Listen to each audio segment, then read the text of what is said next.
Saudara-saudari yang terkasih, sekali lagi hari ini adalah Minggu Prapaskah yang keempat, Minggu Letare atau sukacita. Kita diajak bersukacita karena yang pertama, kita diberi kesempatan seperti anak yang hilang dalam cerita tadi. Kita semua adalah pendosa, kita patut bersukacita karena Allah memberikan kesempatan untuk pulang ke rumah, untuk bertobat. Di lain sisi, sukacita itu juga berasal dari Allah sendiri. Allah sungguh bersukacita ketika kita mau datang, mau pulang. Seperti halnya Bapa tadi. Bapa tadi begitu bersukacita karena anaknya yang hilang akhirnya pulang kembali. Bapak, Ibu, saudara-saudara yang terkasih, ada satu cerita. Memang kisah anak yang hilang ini sungguh menginspirasi banyak cerita ya. Dan lahirlah banyak karya sastra, juga film. Ada salah satu karya sastra yang menurut saya juga mendalam dan ada makna yang bisa kita dapatkan.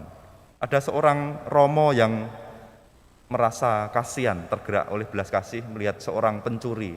Pencuri ini kelaparan, pencuri ini menderita, yang terbaring di depan gereja. Maka Romo ini dengan penuh belas kasih mengajak pencuri itu masuk ke pasturan. Dirawat, lalu diberi makan, kebutuhannya dicukupi. Bahkan oleh Romo itu, pencuri tadi itu diangkat menjadi anaknya sendiri, sudah dianggap seperti anaknya sendiri. Namun karena si pencuri ini masih belum bertobat, masih ada kejahatan di dalam dirinya, pencuri ini akhirnya juga tergiur oleh pernak-pernik di pasturan. Ya, ada peralatan liturgi yang terbuat dari emas itu. Si pencuri itu maka kejahatannya muncul lagi. Dia mengambil ketika Romo itu pergi, dia mengambil semua barang-barang berharga di pasturan itu, lalu dia lari. Namun di perbatasan kota, si pencuri itu ditangkap polisi. Maka polisi itu menggeledah barang yang dia bawa, yang dia curi, dan dilihat itu ternyata barang-barang pasturan semua yang terbuat dari emas. Maka polisi itu sebelum membawa ke penjara, polisi itu menghadapkan pencuri itu ke Romo tadi, ke pastor tadi. Pencuri itu sudah pasrah ya.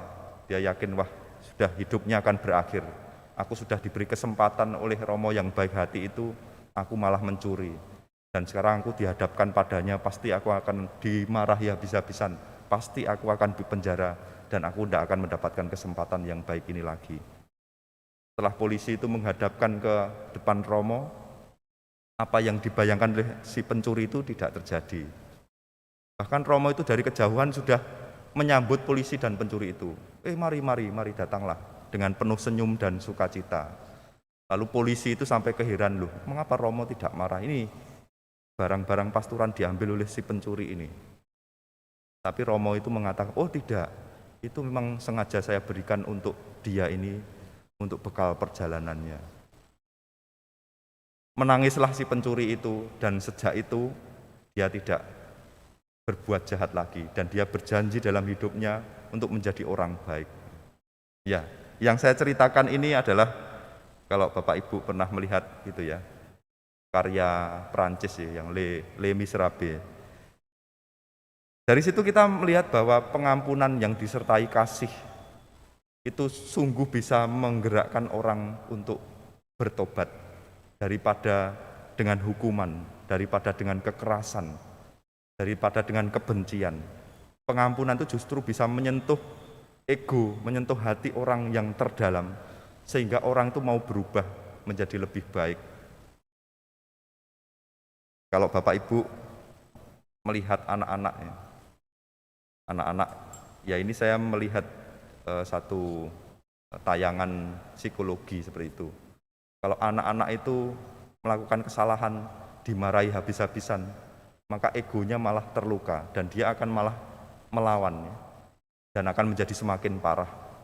Tapi ketika ada anak-anak yang melakukan kesalahan, orang tuanya datang padanya dengan penuh kelembutan ya, memuji dia, terus mengarahkan, nak, jangan seperti itu lagi. Justru egonya akan tersentuh, ya. Dan dia akan menjadi pribadi yang lebih baik lagi. Saudara-saudari yang terkasih, kita semua sebenarnya adalah anak-anak Allah. Kita semua yang sudah dibaptis adalah orang-orang berdosa yang dihapus dosanya dan diangkat menjadi anak-anak Allah. Karena kita menjadi anak-anak Allah, kita semua di sini menjadi pewaris surga. Kita menjadi pewaris tahta kerajaan Allah. Kita sudah diberikan modal, warisan oleh Allah Bapa, yaitu hati yang mengasihi, hati yang mencari kebaikan, hati yang selalu peduli pada orang lain. Itu adalah bekal yang diberikan Tuhan Allah di dalam pesiaran kita di dunia ini. Namun, ya karena dosa asal dan kecenderungan kita berbuat dosa, kita tak ubahnya seperti pencuri tadi. Kita tak ubahnya seperti anak yang hilang ini. Warisan modal yang diberikan pada Allah, yang seharusnya mengarahkan hidup kita untuk memilih yang baik, memilih yang benar, tetapi justru kita lebih memilih yang tidak baik. Segala hawa nafsu, kemarahan, keserakahan, kebencian, kesombongan, kemalasan, justru itu yang kita pilih. Kita menjadi seperti anak yang hilang, yang berfoya-foya di tengah hawa nafsu dan kejahatan di dunia ini. Maka Bapak Ibu saudara-saudari yang terkasih, Allah ingin kita kembali pulang ke rumah Bapa. Dan gereja memberikan kesempatan itu. Gereja Katolik sungguh kaya karena memiliki sakramen-sakramen. Melalui sakramenlah Allah yang penuh kasih itu hadir nyata untuk merangkul kita kembali. Dan salah satu sakramen itu adalah sakramen pengakuan dosa. Maka Bapak Ibu, saudara-saudara yang terkasih, seharusnya ketika kita ada kesempatan pengakuan dosa, kita harus menyambutnya dengan sukacita. Karena kita sadar bahwa aku ini sudah berbuat salah. Sebagai anak Allah, aku lebih memilih hal-hal yang berbau kegelapan, kejahatan. Maka itu menjadi kesempatan bagi kita untuk pulang kembali kepada Allah. Percayalah, dan ini juga saya rasakan sendiri ketika saya datang ke seorang imam dan mengaku dosa, seperti ada rahmat yang tercurah dalam diri saya. Ada kekuatan yang mengarahkan hati saya untuk tidak berbuat lagi. Setidaknya saya sadar bahwa apa yang sudah aku lakukan itu adalah sesuatu yang keliru, sesuatu yang melukai hati Allah sendiri. Oleh karena itu Bapak Ibu saudara-saudari yang terkasih, marilah di Minggu Letare ini, Minggu Prapaskah yang keempat, di tengah masa Prapaskah di mana kita berjuang dalam pantang dan puasa, kita selalu sadar bahwa kita semua adalah anak-anak Allah dan kita patut bersukacita karena Allah selalu menanti kita pulang kembali kepada pangkuannya. Berkat Tuhan menyertai kita semua.